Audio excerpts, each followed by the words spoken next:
नमस्कार दोस्तों, हमारे YouTube चैनल में आप सभी लोगों का स्वागत है। तो चलिए इस वीडियो में हम आप लोगों को बताने जा रहे हैं जीके के टॉप 20 क्वेश्चन। इस वीडियो में हमने शामिल किया है। अगर हमारा वीडियो आप लोगों को अच्छा लगे तो लाइक शेयर अपने दोस्तों के साथ ज़रूर कीजिए। इसी तरह का वीडियो पाने के लिए हमारे चैनल को सब्सक्राइब भी कीजिए। तो चलिए पहले क्वेश्चन की ओर चलते हैं। आज का पहला क्वेश्चन है, भारतीय संविधान सभा का अस्थायी अध्यक्ष कौन था? तो डॉक्टर राजेंद्र प्रसाद। याद रखिएगा दोस्तों, संविधान सभा का अस्थायी अध्यक्ष कौन था? डॉक्टर राजेंद्र प्रसाद। चलिए नेक्स्ट क्वेश्चन की ओर चलते हैं। क्वेश्चन नंबर सेकंड है, संविधान सभा की प्रारूप समिति के अध्यक्ष कौन थे? तो भीमराव अंबेडकर थे। याद रखिएगा दोस्तों, संविधान सभा की प्रारूप समिति के अध्यक्ष कौन थे? भीमराव अंबेडकर थे। याद रखिएगा दोस्तों। चलिए नेक्स्ट क्वेश्चन की ओर चलते हैं। आज का क्वेश्चन नंबर 3 है, विश्व रेड क्रॉस दिवस किस तारीख को मनाया जाता है? याद रखिएगा दोस्तों, विश्व रेड क्रॉस दिवस किस तारीख को मनाया जाता है? 8 मई को मनाया जाता है। याद रखिएगा दोस्तों, विश्व रेड क्रॉस दिवस 8 मई को मनाया जाता है। क्वेश्चन नंबर 4 है, सूर्योदय का देश के नाम से कौन सा देश प्रसिद्ध है? तो वो है जापान। याद रखिएगा दोस्तों, सूर्योदय का देश के नाम से कौन सा देश प्रसिद्ध है? तो जापान इसका राइट आंसर होगा। अगर आप लोगों से पूछेगा कि सबसे पहले सूर्योदय किस देश में होता है, तो वो भी जापान में होता है। अगर इंडिया में पूछेगा कि सबसे पहले सूर्योदय किस राज्य में होता है, तो होगा अरुणाचल प्रदेश। याद रखिएगा दोस्तों, इंडिया में सबसे पहले किस राज्य में सूर्योदय होता है? तो अरुणाचल प्रदेश। और किस राज्य में सबसे बाद में सूर्यास्त होता है? तो वो होता है गुजरात में। याद रखिएगा दोस्तों, सबसे बाद में सूर्यास्त किस राज्य में होता है? गुजरात में। क्वेश्चन नंबर 5 है, अंतर्राष्ट्रीय महिला दिवस किस तिथि को मनाया जाता है? तो 8 मार्च को मनाया जाता है। याद रखिएगा दोस्तों। सॉरी दोस्तों, वो इंटरनेट का मैसेज आया था। क्वेश्चन नंबर 5 है, अंतर्राष्ट्रीय महिला दिवस किस तिथि को मनाया जाता है? तो 8 मई को मनाया जाता है। अगर आप लोगों से पूछेगा कि राष्ट्रीय महिला दिवस किस तिथि को मनाया जाता है, तो 9 अगस्त को मनाया जाता है। याद रखिएगा दोस्तों। चलिए फिर नेक्स्ट क्वेश्चन की ओर चलते हैं। क्वेश्चन नंबर 6 है, क्षेत्रफल की दृष्टि से भारत का सबसे छोटा राज्य कौन सा है? गोवा। याद रखिएगा दोस्तों, क्षेत्रफल की दृष्टि से भारत का सबसे छोटा राज्य गोवा है। अगर आप लोगों से पूछेगा कि क्षेत्रफल की दृष्टि से सबसे बड़ा राज्य कौन सा है, तो वो होगा राजस्थान। याद रखिएगा दोस्तों, क्षेत्रफल की दृष्टि से सबसे बड़ा राज्य कौन सा है? तो होगा राजस्थान। अगर जनसंख्या की दृष्टि से सबसे ज़्यादा पूछेगा तो होगा यूपी। अगर आप लोगों से पूछेगा कि जनसंख्या की दृष्टि से सबसे बड़ा राज्य कौन सा है, तो उत्तर प्रदेश। चलिए नेक्स्ट क्वेश्चन की ओर चलते हैं।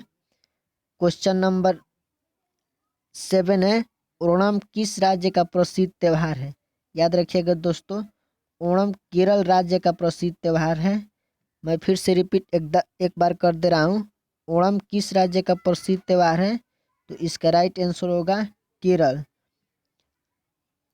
क्वेश्चन नंबर 8 है, दिल्ली भारत की राजधानी कब बनी?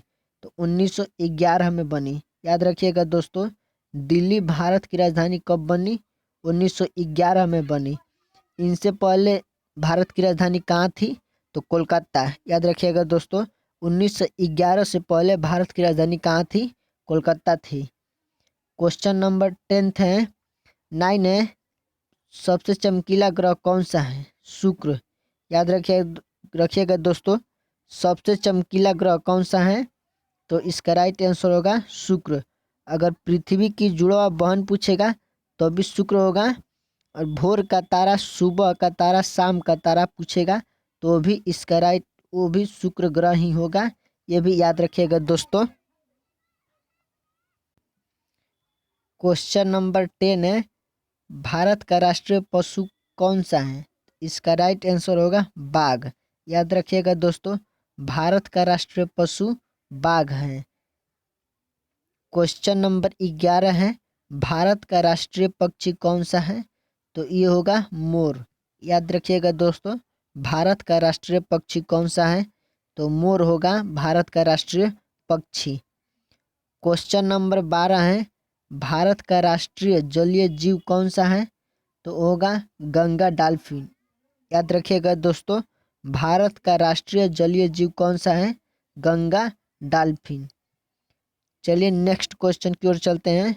क्वेश्चन नंबर 13 है, भारत का राष्ट्रीय फल कौन सा है? आम। याद रखिएगा दोस्तों, भारत का राष्ट्रीय फल कौन सा है? आम। इसका राइट आंसर होगा, याद रखिएगा दोस्तों। क्वेश्चन नंबर 14 है, भारत का राष्ट्रीय फूल कौन सा है? कमल। याद रखिएगा दोस्तों, भारत का राष्ट्रीय फूल कौन सा है? कमल। याद रखिएगा दोस्तों। चलिए नेक्स्ट क्वेश्चन की ओर चलते हैं। क्वेश्चन नंबर 15 है, भारत का राष्ट्रीय पेड़ कौन सा है? बरगद। याद रखिएगा दोस्तों, भारत का राष्ट्रीय पेड़ कौन सा है? बरगद। क्वेश्चन नंबर 16 है, भारत का राष्ट्रीय खेल कौन सा है? हॉकी। याद रखिएगा दोस्तों, भारत का राष्ट्रीय खेल कौन सा है? हॉकी। अगर आप लोगों से पूछेगा कि पाकिस्तान का राष्ट्रीय खेल कौन सा है, तो वो भी हॉकी होगा। याद रखिएगा दोस्तों, पाकिस्तान का राष्ट्रीय खेल कौन सा है? वो भी हॉकी। क्वेश्चन नंबर 17 है, भारत का राष्ट्रीय गान किसने लिखा? रविंद्रनाथ टैगोर ने। याद रखिएगा दोस्तों, भारत का राष्ट्रीय गान किसने लिखा? रविंद्रनाथ टैगोर ने।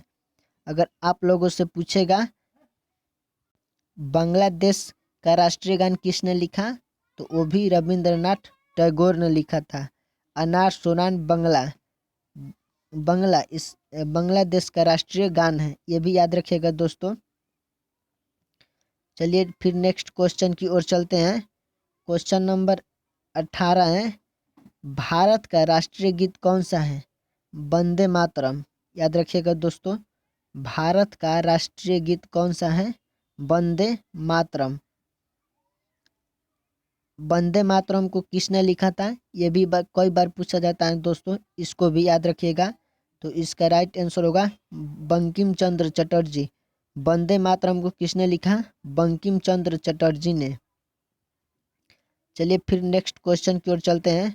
क्वेश्चन नंबर 19 है, भारत का राष्ट्रीय गीत किसने लिखा? बंकिम चंद्र चटर्जी।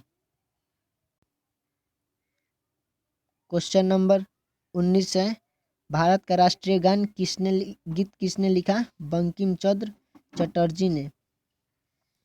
आज का क्वेश्चन नंबर 20 है और लास्ट क्वेश्चन है, हमारा राष्ट्रीय पंचांग कौन सा है?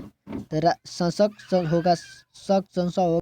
याद रखिएगा दोस्तों, हमारा राष्ट्रीय पंचांग कौन सा है?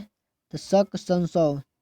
अगर पूछेगा आप लोगों से कि हमारा राष्ट्रीय पंचांग किस महीने से शुरू होता है, तो वो होता है चैत्र से, और किस महीने में समाप्त होता है, तो होता है फागुन में। ये भी याद रखिएगा दोस्तों, ये भी कई बार पूछा जाता है एग्जाम की दृष्टि से। तो दोस्तों इस वीडियो में इतना ही हमने क्वेश्चन शामिल किया है। अगर हमारा वीडियो आप लोगों को अच्छा लगे तो लाइक शेयर अपने दोस्तों के साथ ज़रूर कीजिए। इसी तरह का वीडियो पाने के लिए हमारे चैनल को सब्सक्राइब भी कीजिए। चलिए फिर नेक्स्ट वीडियो में मिलेंगे, तब तक के लिए नमस्ते।